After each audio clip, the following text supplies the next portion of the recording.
बड़ी इंपॉर्टेंट चीज़ है, इसको पहले भी हम डिस्कस कर चुके हैं कि इंस्टॉलमेंट के ऊपर चीज़ लेना आपके लिए कैसे फ़ायदेमंद है। अच्छा, इंस्टॉलमेंट की अगर बात करें उसमें सारी चीज़ें ही शामिल हैं, लेकिन कंस्ट्रक्शन के अंदर क्यों ज़्यादा वैल्यू ऐड हो जाती है rather than a plot on instalment and a apartment on instalment. उसकी चीज़ को आपने थोड़ा सा समझना है। बहुत सारे लोग कहते हैं कि जब हम कहते हैं 100% कैपिटल गेन हो गया, 200% कैपिटल गेन हो गया, तो ये कैसे हो रहा है ना? तो मैं आपको एग्जांपल देता हूँ कि अभी पिछले दिनों हमने साल डेढ़ पहले एक प्रोजेक्ट के अंदर इन्वेस्ट किया। ठीक है जी, personal investment, this is true, I not name the project.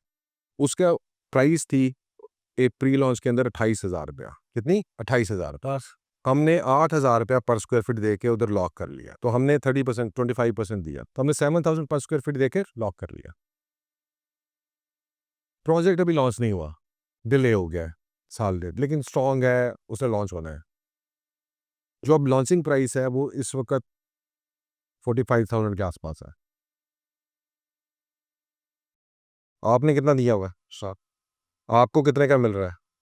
28,000, 17,000 का profit. So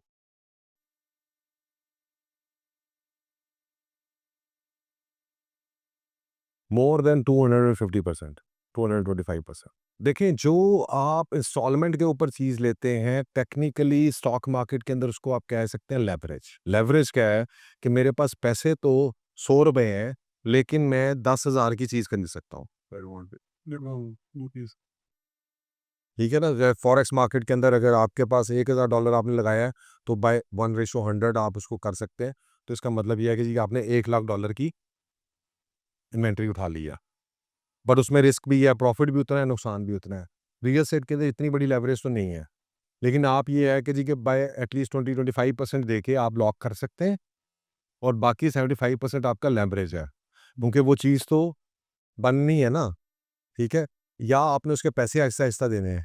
so for example, बहुत सारे लोगों को ये समझ, जब मैं कहता हूँ 100%, सो एग्ज़ाम्पल लेते हैं कि अगर हमने 22 या 23,000 रुपए का 25,000 रुपए का सीजन से स्कूलबर्ग लिया, ठीक है? बैक इन 3 इयर्स बैक, और 25,000 रुपए से 1 साल में या डेढ़ साल में 30,000 के ऊपर गया। आप क्या कहेंगे? 5,000 रुपए बढ़ा ना मत। अब आपने दिए कितने हैं? अब अगर इस 25,000 रुपए का आपने 1 साल के अंदर दिया है 10,000 रुपया सिर्फ, और आपका प्रॉफिट है 5,000 रुपया, तो बढ़ा कितना है? 50%। प्रॉफिट आपका कैपिटल इन्वेस्टेड के ऊपर है ना, प्रॉफिट आपका इसके ऊपर थोड़ी है। आपने कैपिटल कितना जमा करा है। इसलिए मैं इंस्टॉलमेंट्स के ऊपर जो बात करता हूँ बार-बार, कि इंस्टॉलमेंट के ऊपर खरीदें, इंस्टॉलमेंट के ऊपर खरीदें, specially for the experts as well. क्योंकि एक्सपर्ट्स के लिए एक और फ़ायदा है, क्योंकि जब इनको बासत होता है फीलिंग है कि डॉलर ऊपर-नीचे जा रहा है और डॉलर की क्योंकि एप्रिसिएशन होनी है, तो अगर कोई डॉलर ऊपर-नीचे गया भी, हमारे इन्वेस्टर्स क्यों बच गए, एक्सपर्ट स्पेशली? क्योंकि उन्होंने अगर एक प्रॉपर्टी ली थी 25,000 रुपए के ऊपर, उसका कोई डॉलर था 180 का, और वो अभी भी इंस्टॉलमेंट दे रहे हैं, और डॉलर है अब 100, 270, 80, 200, 278 का, या व्हाटएवर।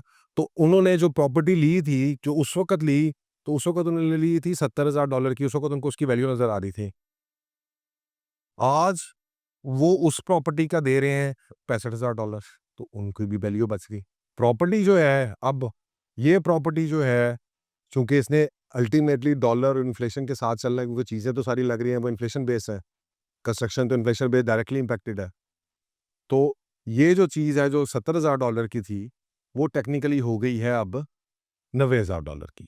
एग्ज़ाम्पल देते हैं, $90,000 की। तो कितना बच गया? $25,000। डॉलर में ये बहुत प्रॉफ़िट है। पीकेआर में आपको नहीं नज़र आएगा ना, आप कहेंगे प आपको आदत पड़ी है वो कहते जरा टैक्स चोरी करन दी, ते पीकेआर 10% लैन दी या 100% लैन दी, वो नहीं। आप लेकिन अगर ये फुली पे करके उसको बेचता है, तो उसको 25,000 बचता है। 25,000 का मतलब ये है कि 4 सालों के अंदर अगर उसको कितने परसेंट है ये पर एनम रिटर्न, और आपने पैसे भी इंस्टॉलमेंट में दिए हैं, ये भी ज़हन में रखें। इसको भी आप ये नहीं कह सकते कि 65,000 3 साल पहले दिया था। आपने ग्रेजुअली दिया है, तो आपको उसके ऊपर जो एनुअलाइज़ कैपिटल गेन निकालना पड़ेगा। 65 पे निकाल। 65 पे निकाल लें, 65 होता है। ठीक है? तो भाईजान 38% डॉलर टर्म्स में 4 सालों में बल्ले-बल्ले है। 7 again। 10% डॉलर टर्म्स में। So this is what it is. This is what real estate and financial management can make money for you, and this is what we can do for you.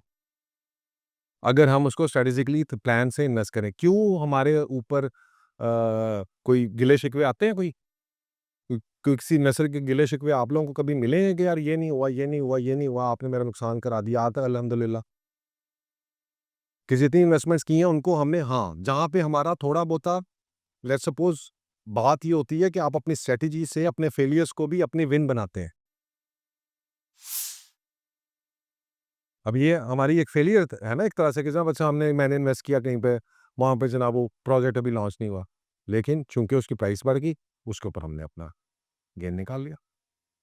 हाँ, अगर आप पूरे पैसे लिए होते, फिर नुकसान तब भी नहीं था, प्रॉफ़िट था, लेकिन तब भी वो इतना बड़ा प्रॉफ़िट नहीं निकलना था। तो जो इंस्टॉलमेंट है ना, that is a very good leverage अगर आप उसको इस्तेमाल करना आता। अब इसी चीज़ को आप इस तरफ से देखें, ये जो पोस्ट पोज़ेशन प्लान्स थी हैं, ये इतनी बड़ी लेवरेज है, जो लोगों को समझ नहीं है। ये दुबई के अंदर भी, समाना के अंदर भी हमारे पास है। पाकिस्तान में भी हमने जो है वहाँ से सीखा, समझा, हमने कहा ये कैसे है और इसको इन्वेस्टर को कैसे फ़ायदा है और इसका बेनिफिट क्या है, उस सिस्टम को हम इधर लाए। अभी हमने भी किया है, कुछ और डेवलपर्स ने भी लॉन्च किया है, लेकिन इसके अंदर भी बड़े स्मार्ट तरीके हैं। पहली बात आपको ये भी देखनी है कि पोस्ट पोज़ेशन के चक्करों में कोई 30% महँगा तो नहीं बेच रहा, कि महँगा नहीं होना चाहिए, ठीक है? प्रॉपर्टी की प्राइस भी रीज़नेबल होनी चाहिए, ठीक है? तो सबसे पहली पॉइंट तो आपने ये देख लिया। अब इसका फ़ायदा क्या है? इसका फ़ायदा ये है कि जो 2 करोड़ रुपए की प्रॉपर्टी है, वो आपको 1 करोड़ 40 लाख रुपए में पोज़ेशन में मिल रही है।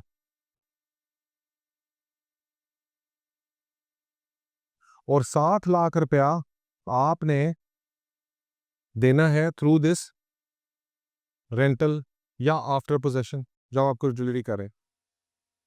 अब सवाल ये है कि 3 साल में जब तक पोज़ेशन आता है, ये प्रॉपर्टी 2 करोड़ से अगर 3 करोड़ की हो जाती है, तो आपका कैपिटल गेन क्या है?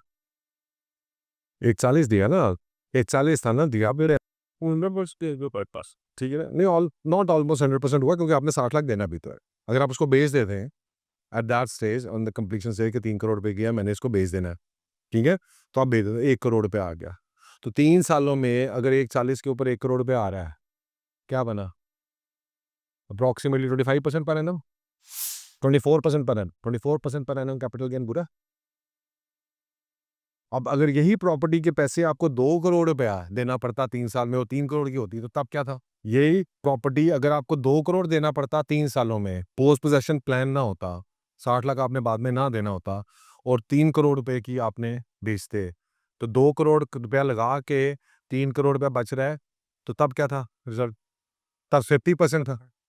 स तब बेसिकली 50% गेन हुआ ना टोटल, उधर 24% हुआ, 17%, तो 17% हुआ, तो ये फ़र्क है।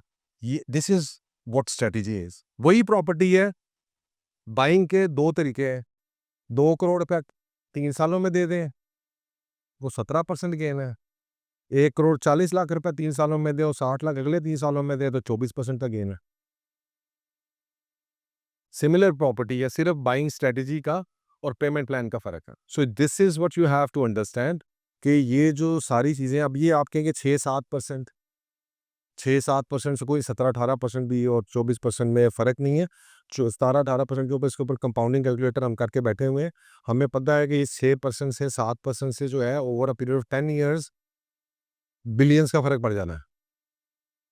अगर आप सिर्फ अपनी इन्वेस्टमेंट को जो है 5-6% एक्स्ट्रा ग्रो कर रहे हैं, तो over a period of time it will grow into millions and millions, not just 5-10 हज़ार, 20 हज़ार, 50 हज़ार, 5-10 लाख रुपए का फ़र्क नहीं है।